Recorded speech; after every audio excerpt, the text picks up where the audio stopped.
घोडबंदर रोडवरील वाहतूक कोंडीची समस्या सोडवण्यासाठी कापूरबावडी ते गायमुख हा मुख्य रस्ता आणि सेवा रस्ता जोडण्याचा हाती घेण्यात येणार आहे। यासाठी तब्बल 2196 झाडांचा बळी दिला जाणार आहे।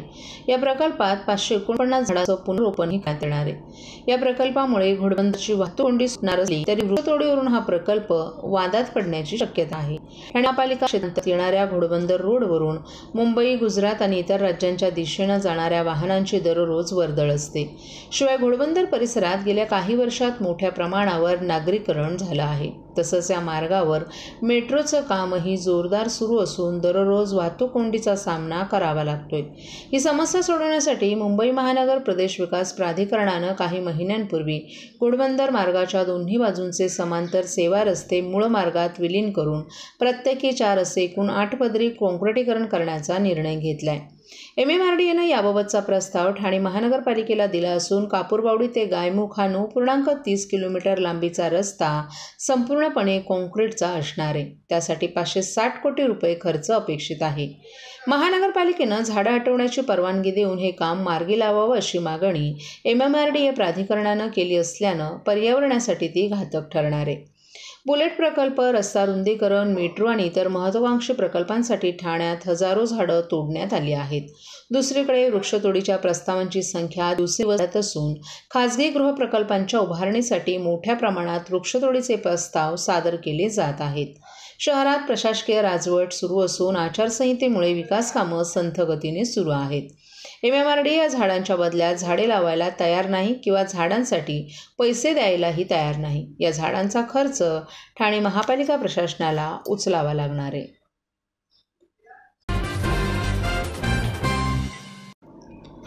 भारताच्या एकूण लोकसंख्येच्या 8 ते 9% लोकसंख्या ही आदिवासींची असून या देशातील मूळ निवासी असलेल्या आदिवासींनाच आता त्यांच्या वनातून बेदखल करण्यात येते। जे राजकीय पक्ष आदिवासींच्या अधिकारांचं रक्षण करण्याचं वचन देतील त्यांनाच मतदान केलं जाईल, अन्यथा आम्ही सर्व आदिवासी मतदानावर बहिष्कार घालू असा इशारा आदिवासी क्रांती सेनेचे अध्यक्ष अनिल भांगले यांनी एका पत्रकार परिषदेत दिला आहे। अनिल भांगले यांनी गेल्या 10 वर्षात आदिवासींचे खून, आदिवासी भगिनींवरील अत्याचार असे सुमारे 76,899 गुन्हे घडले असल्याचं यावेळी सांगितलं। विशेष म्हणजे फक्त नोंद झालेली ही प्रकरणं असून त्यापेक्षा कितीतरी पटीने गुन्हेच नोंद झालेच नसल्याचंही त्यांचं म्हणणं आहे। जे राजकीय पक्ष आदिवासींच्या अधिकारांचं रक्षण करण्याचे वचन देतील त्यांनाच मतदान केलं जाईल, अन्यथा आम्ही सर्व आदिवासी मतदानावर बहिष्कार घालण्याबाबत जनजागृती करू असंही भांगले यांनी सांगितलं। जे पूर्वापार जंगलांमध्ये राहत आले आहेत ते येथील मूळ निवासी आहेत। आदिवासींनी कधीच जंगलांवर अतिक्रमण केलं नाही, उलट भांडवलदार जंगलांमध्ये घुसखोरी करत आहेत। जंगल हे आमचं घर आहे। जे लोक काही कामासाठी वनात राहतात ते वनवासी होतात, परंतु आमचा जन्म वनात झालाय, त्यामुळे आम्हाला वनवासी म्हणू नये। आम्ही या देशातील आदिम रहिवासी आहोत असं सांगत भांगले यांनी वनवासी या शब्दास विरोध केला। आणि हे मूळ वनवासात राहतात, वनात राहतात, म्हणून याला वनात राहणारे कायदे बदलले गेलेले आहेत, त्यांना हक्कलपट्टी करण्यात आलेली आहे। आम्ही इतर लोक बोलतात की आदिवासी हा वनवासी आहे, पण मुळात वनवासी नाही, हा वनातच पैदा झालेला आहे, वनातच जन्म झालेला आहे। आणि वनवासी ते बिझनेस धंदे करतात ते वनवासी आहेत, ते आमच्या वनामध्ये राहायला आलेले ते वनवासी आहेत। ते आम्ही आदिवासी बांधव वनवासी नाही आहेत, म्हणून आदिवासी बांधवांच्या याच्यासाठी, हक्कासाठी, न्यायासाठी आम्ही आज लढा देत आहोत आदिवासी क्रांती सेनेतर्फे। आणि सर्व आदिवासी बांधव आणि संघटना सर्व एकत्र येत आहे। त्याच्यामुळं आम्हाला हा असा गोंडस नाव दिलं आहे वनवासी, पण वनवासी नाही आम्ही, पण आम्ही हा आदिवासी मूळ भारताचा रहिवासी आहे, म्हणून आम्ही गुलाल आंदोलन छेडणार आहोत। आणि सर्व भारत देशातले सर्व नागरिकांना आणि माझ्या सर्व गावाखेड्यातील, माझ्या ठाणे जिल्ह्यातील असू द्या, या माझ्या महाराष्ट्रातल्या जनतेला मी हेच काय सांगणं आहे की आपल्या आदिवासी बांधवांमध्ये जनजागृती करा। आपल्या मुलाबाळांना एज्युकेशन आणि शिक्षण, आरोग्य चांगले भेटले पाहिजे, लाईट, रस्ते चांगले झाले पाहिजेत। आज आपण एवढा लढा देऊनसुद्धा मुळातून आपण हक्कापासून वंचित आहे, म्हणून माझा हा इशारा आहे। सर्व माझ्या पक्षीय नेतेश्रेष्ठांना वरती BJP सरकार असू द्या या इतर कोणाची सरकार आली तरी माझ्या आदिवासी बांधवांसाठी मी न्याय हक्कासाठी लढणार।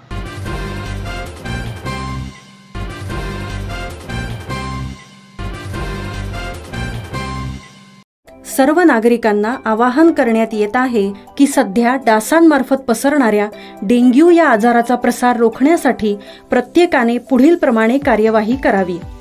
डेंग्यू आजार एडिस इजिप्ती हा डास चावल्याने होतो. या डासांची पैदास साचलेल्या किंवा साचवलेल्या स्वच्छ पाण्यामध्ये होते. 8 दिवसांपेक्षा जास्त दिवस पाणी उघडे व साचून राहिल्यास त्यात डास अंडी घालतात. अंड्यांच्या अळ्या तयार होऊन पुढे डास तयार होतात.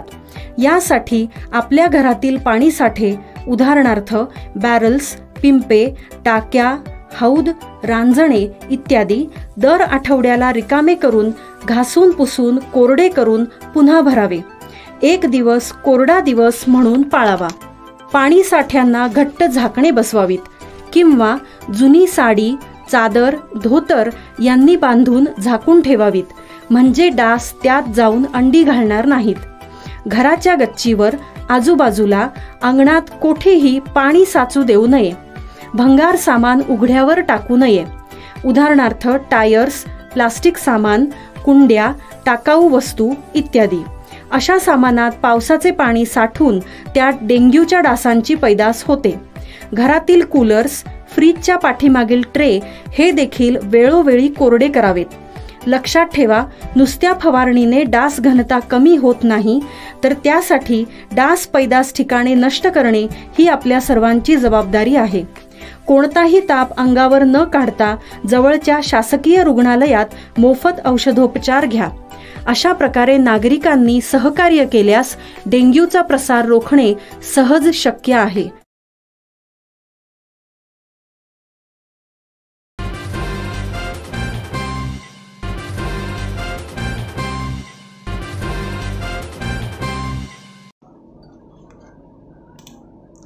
ठाणे महापालिकेला स्टेम प्राधिकरणाकडून होणारा पाणी पुरवठा शुक्रवार 26 एप्रिल रोजी 9 ते शनिवारी 27 एप्रिल रोजी सकाळी 9 वाजेपर्यंत 24 तास बंद राहणार आहे. या काळात ठाणे महानगरपालिकेच्या स्वतःच्या योजनेतील पाणी पुरवठा सुरू राहणार आहे. या शटडाऊनच्या काळात शुक्रवारी 26 एप्रिल रोजी सकाळी 9 ते शुक्रवारी रात्री 9 या वेळेत घोडबंदर रोड, साकेत, नवीन पाईपलाईन या भागाचा पाणी पुरवठा बंद राहील. तर शुक्रवारी रात्री 9 ते शनिवारी 27 एप्रिल रोजी सकाळी 9 या वेळेत Rutupark, jail, Gandhinagar, Samtanagar, Siddheshwar, Eternity, Johnson, Mumbra आणि कळवा येथील काही भाग यांचा पाणी पुरवठा बंद राहील.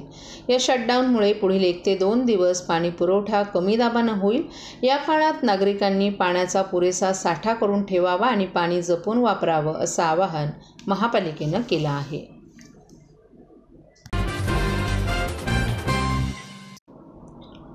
लोकसभा निवडणुकीच्या पार्श्वभूमीवर ठाणे पोलिसांची यंत्रणा सज्ज झाली आहे.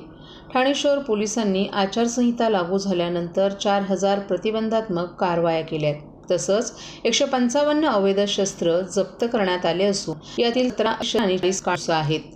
ठाणे, भिवंडी आणि कल्याण लोकसभा मतदारसंघातील ठाणे पोलीस आयुक्तालय क्षेत्रात 4000हून अधिक बूथ आणि 953 मतदार केंद्र असणार आहेत. त्यामुळे सुमारे 7000 पोलिसांचा अतिरिक्त फौजफाटा तैनात असणार आहे. लोकसभा निवडणुकीची रणधुमाळी सुरू झाली आहे. ठाणे जिल्ह्यात ठाणे, भिवंडी आणि कल्याण मतदार संघ येत असून या मतदारसंघातील बहुतांश भाग ठाणे शहर पोलीस आयुक्तालय क्षेत्रात येतो, तर उर्वरित नवी मुंबई, मीरा भाईंदर आणि ठाणे ग्रामीण पोलीस क्षेत्रात भाग येतो. लोकसभा निवडणुकीची आचारसंहिता लागू झाल्यापासून शहर पोलीस यंत्रणा सज्ज झाली आहे. ठाणे शहर पोलिसांचा सुमारे 8000चा बंदोबस्त असून कायदा सुव्यवस्था राखण्यासाठी राज्य राखीव दलाच्या तुकड्या, दंगल नियंत्रक पथक यांच्यासह सुमारे 7000चा अतिरिक्त फौजफाटा तैनात करण्यात येणार आहे. जिल्ह्यातील तिन्ही लोकसभा मतदारसंघामध्ये ठाणे आयुक्तालय क्षेत्रात 4092 बूथ असणार आहेत, तर 953 मतदान केंद्र आहेत. येथेही कडेकोट फौजफाटा तैनात असेल. ठाणे पोलिसांनी मागील महिनाभरापासून रात्री तसंच दिवसा गस्ती घालून कारवाया करण्यास सुरुवात केली आहे.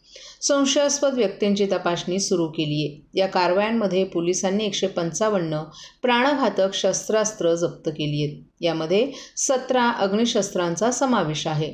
तसंच निवडणुकांच्या कालावधीत कायदा सुव्यवस्थेचा प्रश्न निर्माण होऊ नये म्हणून 4,000 प्रतिबंधात्मक कारवाई करण्यात आल्यात. अंमली पदार्थांची तस्करी करणाऱ्या 12 जणांविरोधात तर अवैध मद्य विक्रीच्या 234 कारवाया करण्यात आल्यात. राज्यात गुटखा विक्री करण्यास प्रतिबंध असून गुटखा वाहतुकीच्या 17 जणांविरोधातही कारवाया करण्यात आल्यात.